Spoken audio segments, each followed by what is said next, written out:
Silvia Salgado.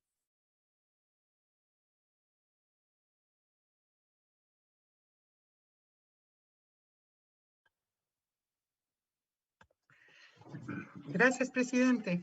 Un saludo a usted y a todos los colegas asambleístas y también a quienes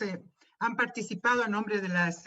organizaciones, especialmente de la Unión Nacional de Trabajadoras Remuneradas del Hogar,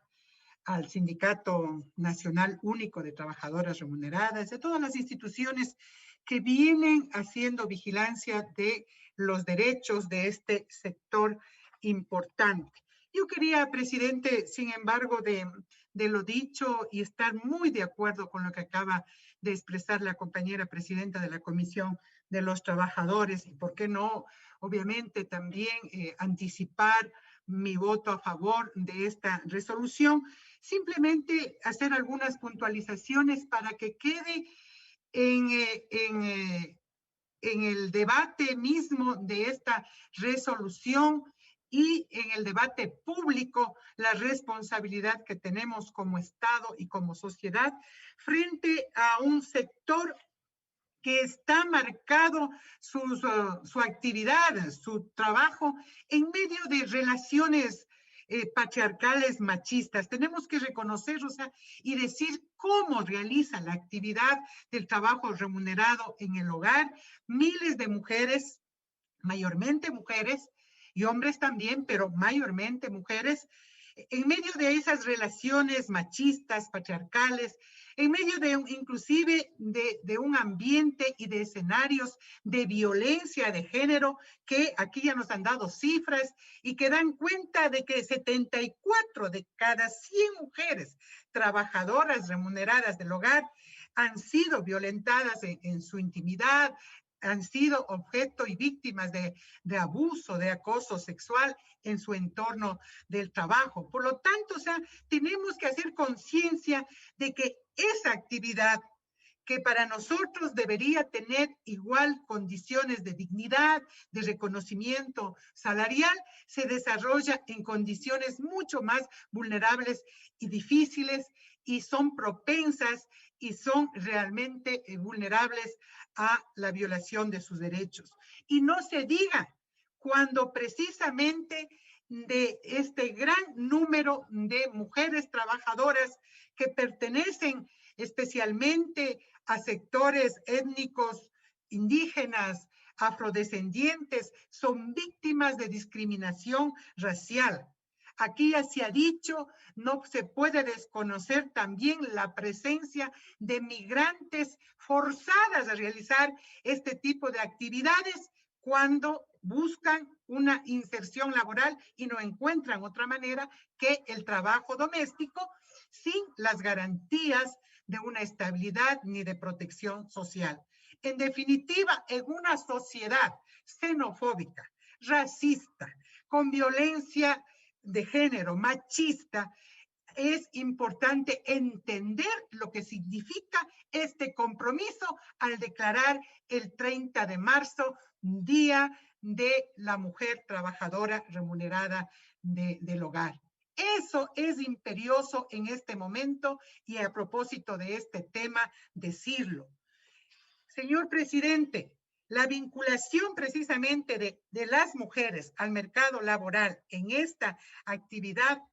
no expresa lastimosamente condiciones de regularización, por ejemplo, y de un trabajo decente que se advertía acá. Hay un subregistro, aquí se nos ha dado un número referente antes de la pandemia y después de la pandemia. Esas fueron las razones para que personalmente, cuando se debatía en esta asamblea la ley de ayuda humanitaria, habíamos propuesto una disposición transitoria novena, que era el reconocimiento de las trabajadoras remuneradas del hogar,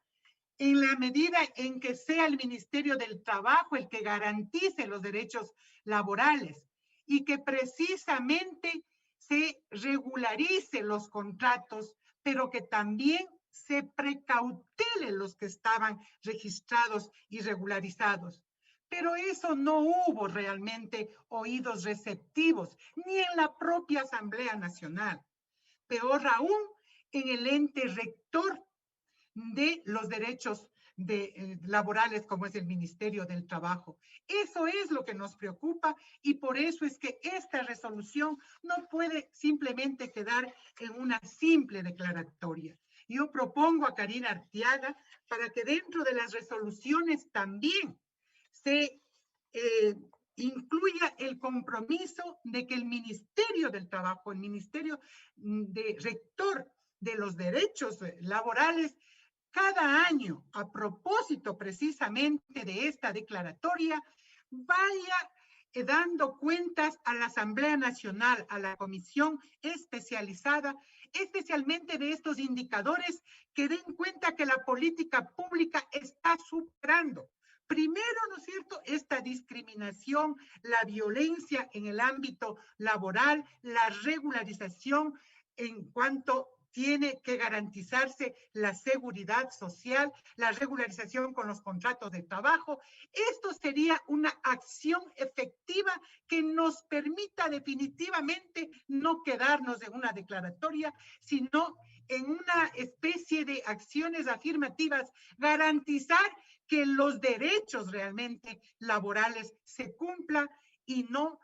precisamente una declaratoria que de pronto sí podría convertirse en algo simbólico, pero que en la práctica no hay un ejercicio pleno de los derechos. Este es el asunto muy puntual que yo estoy planteando a efectos, o sea, de superar lo que en un momento dado tuvimos la oportunidad como Asamblea Nacional y no lo hicimos cuando se trataba de aprobar la ley de ayuda humanitaria. Por eso, presidente, permítame decirlo con toda frontalidad. A mí sí me causa extrañeza, por ejemplo, que en esta asamblea se proponga cambios del orden del día para observar a lo mejor que en el sector público se cumpla la ley cuando se trata de derechos laborales de cualquier ciudadano, independientemente de que sea candidato a la presidencia de la República. Porque aquí en este país, mientras exista una constitución, instrumentos internacionales, que muchas veces damos el voto y adherimos, pero que al momento de cumplirlos realmente nos hacemos de la vista gorda. Yo creo que es absurdo que esta asamblea no haya aprobado una resolución para advertir que se ha cumplido con la ley. Porque si es que nosotros no propendemos a tener una sociedad que garantice derechos en condiciones de igualdad a todos los ciudadanos, estaremos haciendo y quedando simplemente en lo que hoy, lastimosamente, faltando 41 días para que se acabe este periodo, sea asombro el que se cumpla con la ley y sea utilizado como campaña sucia de desprestigio a un candidato. Realmente eso es un asombro. Ratifico, presidente, mi apoyo a esta resolución y para que las condiciones de este país de respeto a los derechos y el ejercicio de los derechos se cumplan, no siempre tiene que quedarse en declaratorias, sino en demostración con voluntad política, con coherencia política cuando se aprueban las leyes. Porque cuando se trata de defender los derechos hay que hacerlo con entereza y no simplemente con declaratorias. Muchísimas gracias, presidente.